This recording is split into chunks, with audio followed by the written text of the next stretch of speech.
G'day, this is BLXed and welcome to Buzz Aldrin's Space Program Manager. So this is one of my all-time favourite games. It's got an interesting sort of a take on building a space program, but I'm not much for talking, so I'm just going to dive right in, start a new game, and we'll do the USA campaign. And for difficulty, all they change really is the amount of money you get. So it doesn't actually make the game more difficult, it makes the game more slow. So in interest of, I guess, keeping a bit of value to both your time and mine, I'm going to do it on normal. So NASA has been established. We're starting in 1955 here. This is Dr. Wernher von Braun, engineer. So he was the rocket developer for the Nazis at the end of, or during World War II, and after the war the Americans, the United States, imported him, poached him I guess, took him in, and he became the head of their rocket program. And absolutely brilliant man. If you've got an interest in that kind of stuff, go look him up on Wikipedia to start with. Very, very intelligent person. So to begin with, my goals for the space program obviously are going to be beating the Soviets. I don't want them to get to the moon before me. And getting a whole bunch of prestige. We have here a pretty empty looking field. We've got some buildings and nothing major. One research centre. So how am I going to go about this? In this game there are 3 different ways of actually landing a person on the moon. You have the Gemini direct descent, so essentially they take the Gemini 2-person program and they keep developing it, or you keep developing it, and you end up landing a person on the moon with it. So it carries all the fuel it needs, it goes down, lands, you do your stuff, and you take off with the same ship. If you've ever played Kerbal Space Program, this is the one that most people would be doing. Project Apollo is the one that everyone's familiar with. You come up with the booster stage, you land down with the lander, and then you return up and dock with the command module and go back home. The Gemini EOR is a little bit different.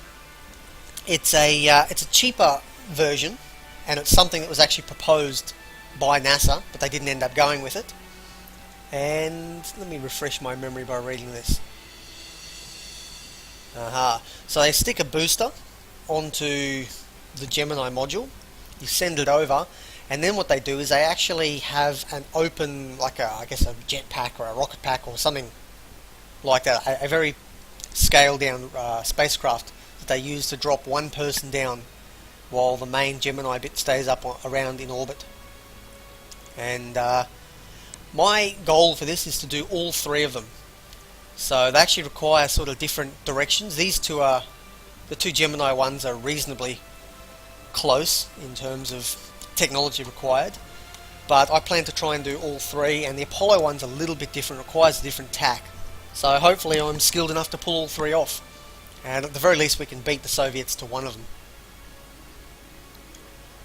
So to start with, how am I going to do this? I reckon I'm going to need to build everything first. So I'll get my astronaut center, my mission control center, my vehicle assembly building where I actually build the rockets, and I'm going to upgrade my science and engineering technology center. And to begin with, I will, you can hire, it goes in quarters, so there'll be 4 turns per year. Now I don't actually, you can only hire people once per year, and I'm going to hold off on hiring anyone because I might be able to get a whole bunch of really good people once this engineering technology thing improves. I'll go into my hiring techniques later on. So for now, what we're going to do is open up a couple of rocket programs. We're going to get the Explorer, the first one the Americans put in space, which I will want.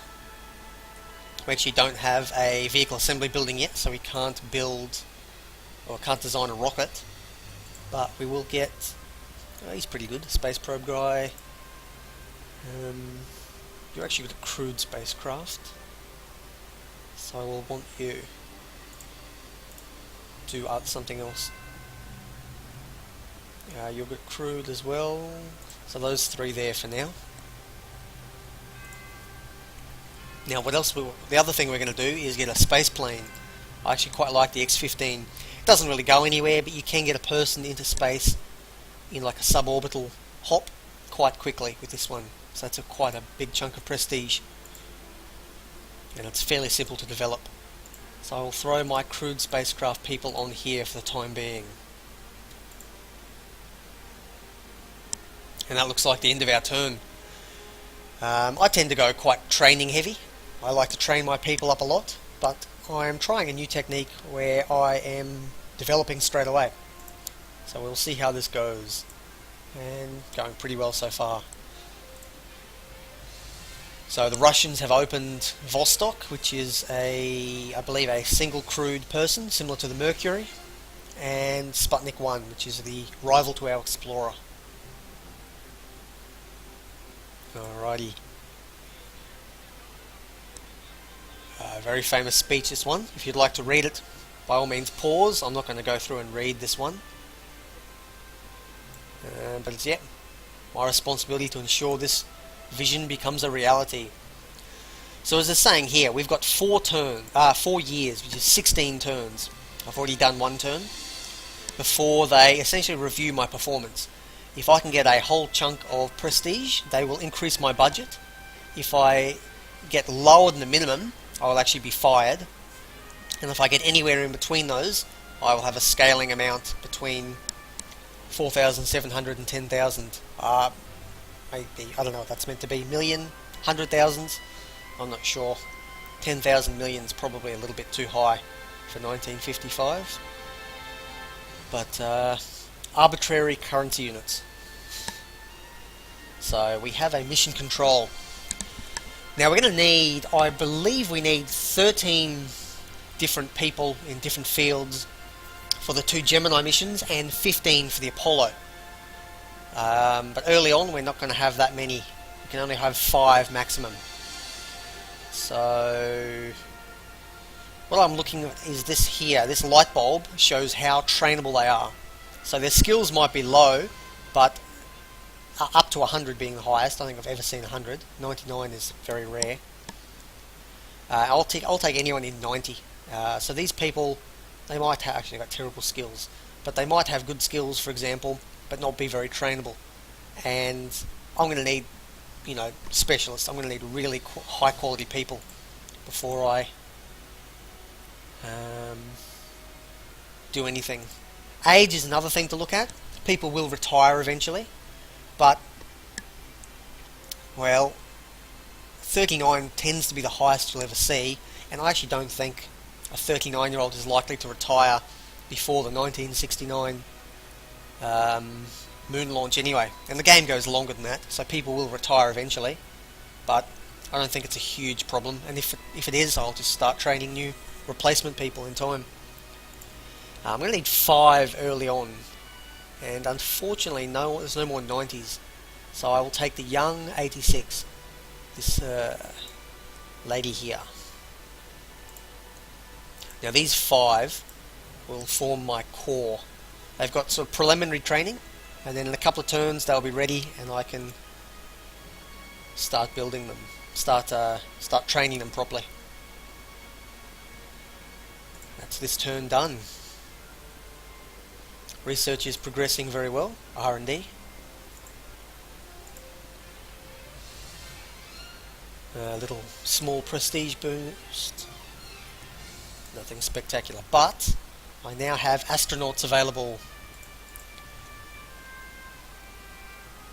So you can get some famous names in here. I know Buzz Aldrin will pop up from time to time. Obviously the game's named after him. He collaborated with it. But whether you recognise any of these people, I'm not sure. I actually don't know any of them as famous people. So we're going to start picking a couple of... It's a little bit old. It's an astronaut. Ooh, you're old, but you're very trainable. I'm actually going to pick just these 2 for the time being. At the next year, I will pick up a couple more and train them. astronauts, you only need a couple early on, and unless they die, you're probably only going to need no more than 5 for the entire game.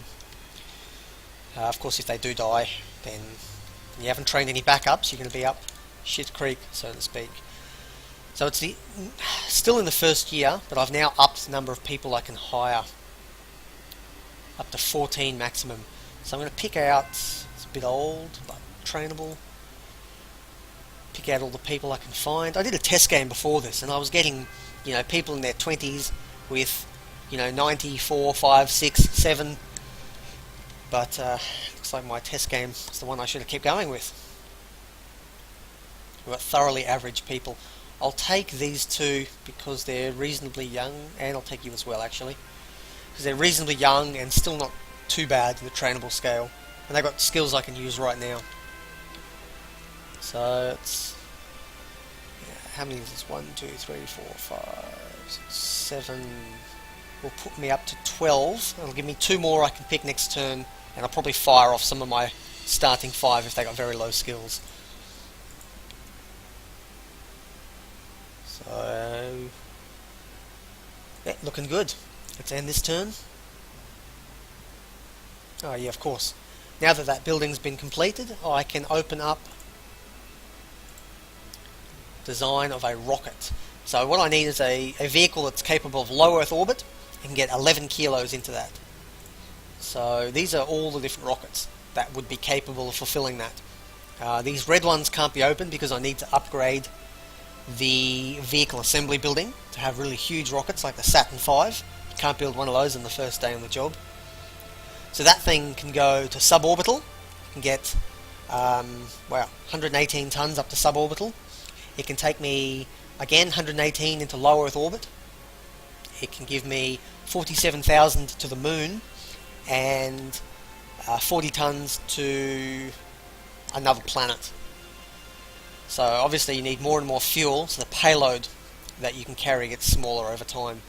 But I am going to pick a very small little rocket, the Jupiter C booster. Can get a perfect 11 kilos to low Earth orbit, can't put anything on the moon and can't go interstellar, but it can do a suborbital 50. Now you may have noticed we have here rockets and human rated rockets. So human rated are the only ones that can carry manned missions or crewed missions, whereas rockets can do, crewed rockets can do either crewed or non-crewed missions. These ones are a little bit cheaper but can only do payload missions, not people, not crewed ones. So this is going to be just a little throwaway rocket, and no one's finished preliminary training yet, so I'll leave that for now.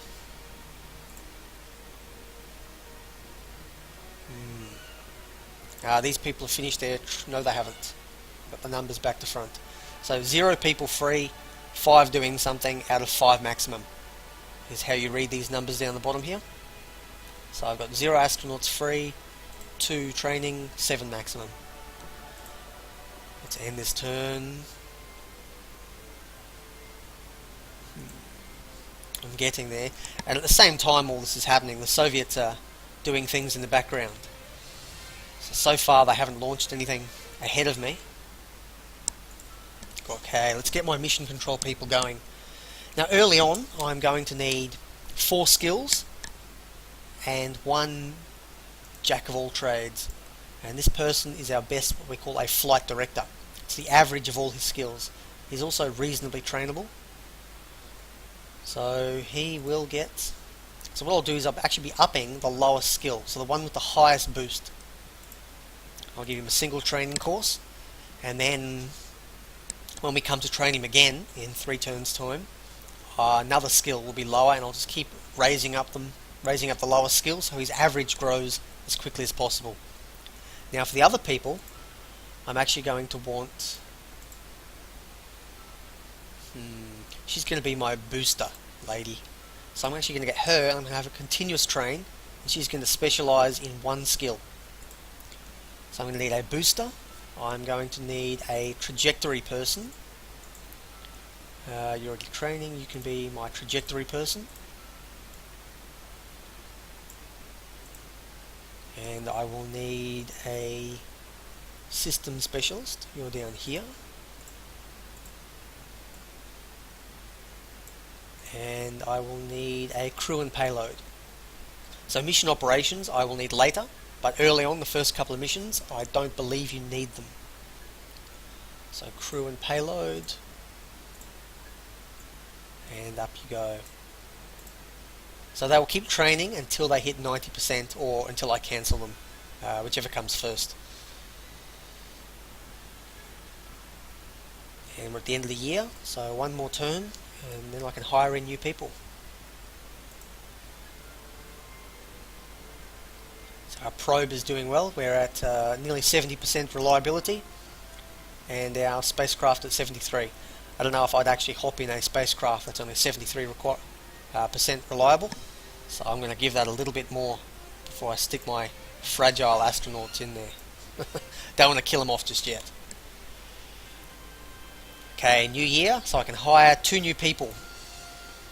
Let's have a look at who they are. There are 91, 91, and a 94.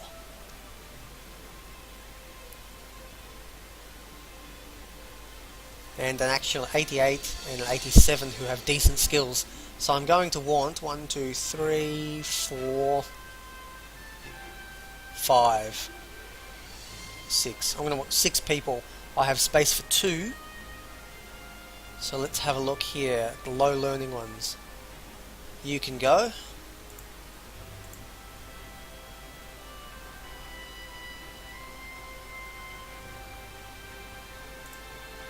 Oh, actually, I'm not going to get 6 people. Looks like I've already got pretty decent people. Often you start off with quite a few really low ones.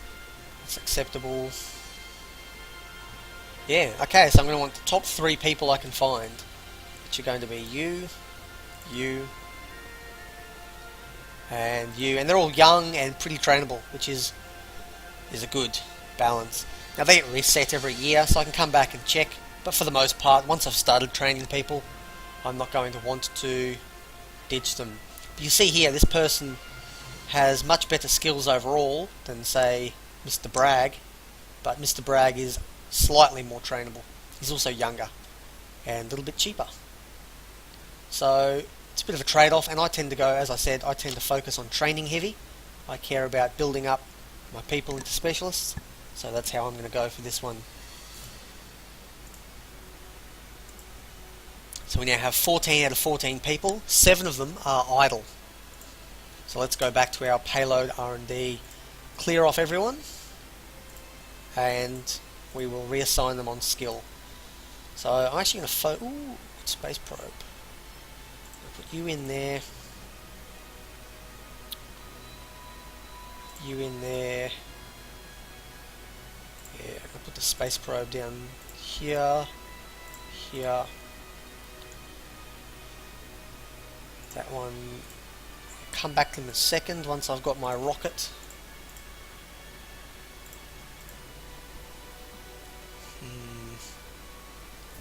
These people are not spectacular, but I'll put them in for now anyway.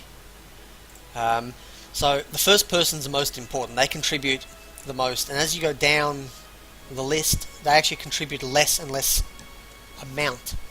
So at the moment, it's going to increase by 24%.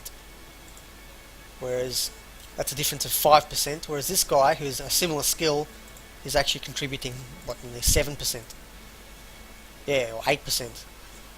So actually this guy's only going to contribute another 5. So the option here, I've got to weigh up whether it's worthwhile putting him in to get the launch early, or train him up so future launches will be, I guess, easier. And obviously tech gets harder to research as time goes on. So I'm not sure what I'm going to do yet. I think early on I want to beat the Russians into space. So I'm going to put all my people in.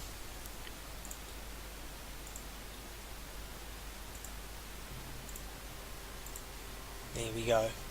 That's everyone assigned. I've got a couple more training. They'll come in later. And then we'll launch off.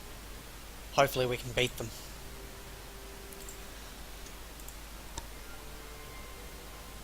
Okay, 81, and this rocket's going to catch up now, hopefully, because these two need to launch together. Beautiful, beautiful art direction this game's gone in.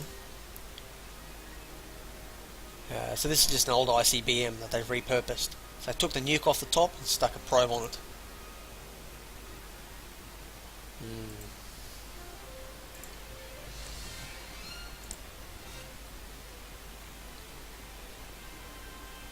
Alrighty, nothing to do this turn, so we'll skip ahead.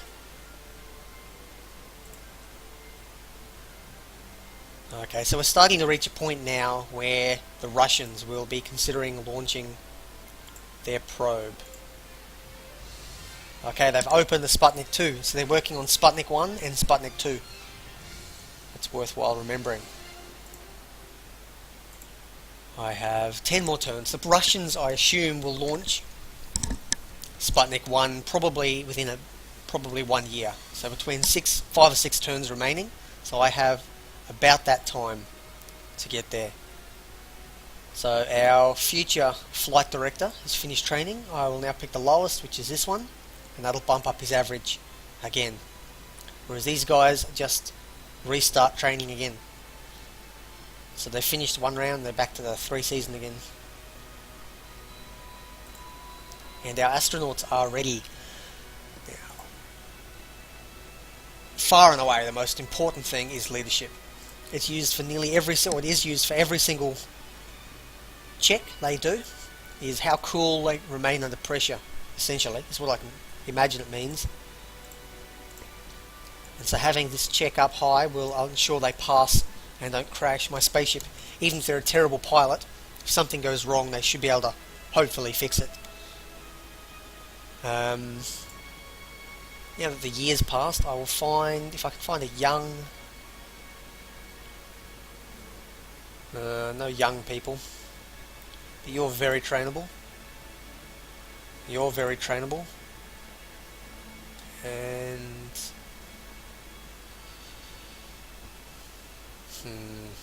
not getting very lucky with ages and trainability on this. I'll go for you. I reckon 5 should be enough to last me the whole game. If I start training them now, a couple of points difference, you know, doesn't matter too much. So I've got my 3 people here. We have a rocket and a probe specialist, crewed spacecraft. I'm going to put you on 54. Crewed,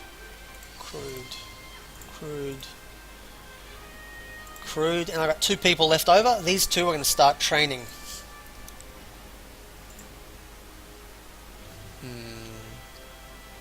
You can be a rocket specialist, and I suppose you can be my human-rated rocket specialist. I'll need probably 4 in each field later in the game, except maybe EVA. I'll probably go 2 on that. Depends exactly how the upgrades on this building go. I can't remember what the maximum cap is, but I reckon that's enough for now. Well, I think I'm going to call this episode here. If you'd like to see a little bit more of Buzz Aldrin Space Program Manager, just tune in. I will have a playlist set up, and all the videos will be going in there. So hopefully you'll come along for the ride as we try and beat the Soviets into space and to the moon. Thanks very much, and see you next time.